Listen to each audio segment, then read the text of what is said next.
Hello there, welcome to class. I'm Miss Faust. I hope you have paper ready and a pen or pencil. You're going to be taking some notes today. We are starting with our first reading and we are preparing for an essay. And you thought you only had to worry about one essay this year? No. You're going to have an essay about your reading. Yes, indeed. So let's find out about our very first writer. Now remember, you are in a world literature class. As a result, we'll be dealing with writers whose names you may look at and go, how do you pronounce that? Okay, so we're going to tackle all these different names. Okay, different languages. It's wonderful. Ready? Okay, let's do this. So right behind me is the information. I'm going to talk a little bit more about this person. Feel free to jot down any of the material that I share with you, along with this material, obviously. Because you never know, there could be a test down the road, and I might ask you about this gentleman. Okay, so our first writer is Guy de Maupassant. Very French, yes. He is from Normandy, France. Okay, his dates are 1850 to 1893, so he didn't really live that long. But he did accomplish a lot in the writing department during his short life. Okay, he is a novelist. Oh yes, you could say was, however you want to do it. Novelist, short story writer. He actually also wrote poetry, but he's mainly known for novels and short stories. And yes, indeed, you will be reading one of his short stories. So don't worry. You're not reading one of his novels. Okay. One of the themes, remember what theme is, main idea. One of the themes that he deals with is the plight of the lower classes. Now you need to look at the dates. You're talking 1800s. You're talking Europe. You're talking France before the wars, World War I and II and the like. Back in the 1800s, yes, we had a lot of people that were considered lower class. And then, of course, we had those that were at the top. So you had this huge gap between the two classes. The wealthy, the upper, and then the lower class. Okay? And then a smaller group in the middle. It seemed to just be up here and then a big chunk down here.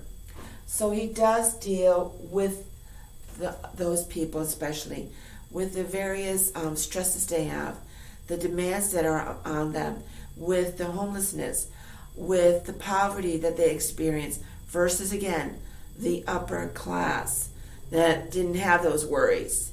They had other worries, but they weren't worrying about where their next meal was coming from. They weren't worrying about, will I have a new pair of shoes for this event? Okay, so he does deal with the plight, again, what they experience. So this is the key right here with Maupassant. Now, there was a gentleman by the name of Gustave Flaubert. He was an artist, and he was influenced by Flaubert, who happened to be known by Maupassant's mom, who actually was divorced from her husband. Her husband was from the wealthy family, and then when they divorced, she had to take care of her two children, both boys. Okay, and she happened to know Gustave Flaubert through a family connection, so to speak. And he was a very detailed artist. And it is through Flaubert, who saw potential in Guy, that he introduced him to writers who saw that Maupassant liked to write. And he could see that, yes, this young man is destined to do something great with his writing skills. So he introduced him to the writers of his day. In other words, between here. Along with dealing with the lower classes, he is also known for having written horror fiction. Not that that was one of his big genres or anything like that. It just happened that, yes, he did write some stories that might be considered a little gruesome. Okay? Maybe not as bloody as some people might say nowadays our horror fiction is. Okay? But it's still in the category of horror fiction. And that work, believe it or not, if you are a Stephen King fan, guess what? I don't want to say the wrong story. Yes, it is The Shining. That work was influenced by Maupassant's horror fiction. So there we go. Maupassant influenced Stephen King. Wow, years later. Great influence, huh? Okay. Now, Maupassant, in his 20s, became very ill.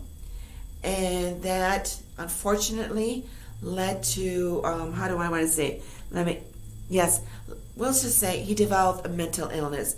And also, the sad thing is that his brother, who was younger than he was, had a mental illness and died as a result of his mental illness.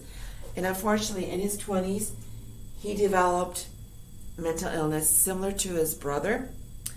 And some people felt that influenced his writing because they could see as he got older that the deterioration of his mental capacities when writing. But he was still a good writer. And unfortunately, in 1893, he died in an insane asylum. Okay, so that was a tragic ending to a wonderful writer. If you have any questions or anything, let me know. I'd love to share more information with you. If so, again, if you have questions, email me. Okay? So that is Guy de Maupassant. Yes, it's a struggle. Guy de Maupassant. Very French. Maupassant. Okay. Our very first writer. And he has so much to share in the story that you're going to be reading. Now, let's talk about that. Let's do this first. Your assignment, make sure you get this down, is to read Maupassant's short story, The Necklace. And it tells you a lot about the French people of the 1800s. And you get a feel for the plight of the lower class versus the upper class. And that's the neat part of Maupassant, because he tells you this is what the upper class is all about, okay, versus the lower class. Do you see the difference between these two classes? They have it made, and over here, they're struggling daily, suffering. While these people over here, that is what Maupassant will focus on in his work. I'm not talking about his horror fiction right now. I'm talking about his work in general. So you will see that when you read The Necklace, you will see the difference between those who are considered to be up here versus those who are unfortunately down here. Okay? So I want you to read that. How are you going to read that? Okay? Here is the website. So if you copy that down, please note, I couldn't extend it all the way. So when I have that arrow, that means it goes from there to right here, and then from there to right there. Now, you might say, oh, well, okay. Aren't there any other websites? Yes, you could just put in Maupassant's The Necklace, and you should be able to pick up the text. Obviously, you might want to say text of the necklace, okay? Or text of Maupassant's The Necklace. Otherwise, just put this in, and you get a nice PDF format of it. So I want you to read it. It's not that long. And then also, I want you to respond to these two questions. Once you've read it, if you have any questions, please contact me. Okay, once you've read it, I want you to answer, whom does Mathilde, again, French, see about jewelry? Woo! Sounds exciting, doesn't it? Jewelry. Okay, whom does Mathilde see about jewelry? And finally, where do Monsieur and Madame Lassalle go? Yes. M, capital M period is short for Mr. Our Mr. In French is Monsieur. Okay? And then M, capital M, a little M-E period is short for Madame. Or actually, I should say Madame. I gotta remember it, French. So, Monsieur, Madame, and their last name is Lascelles. Okay? Whom does Mathilde see about jewelry? Where do Monsieur and Madame Lascelles go? I'd like you to answer those two questions. All right?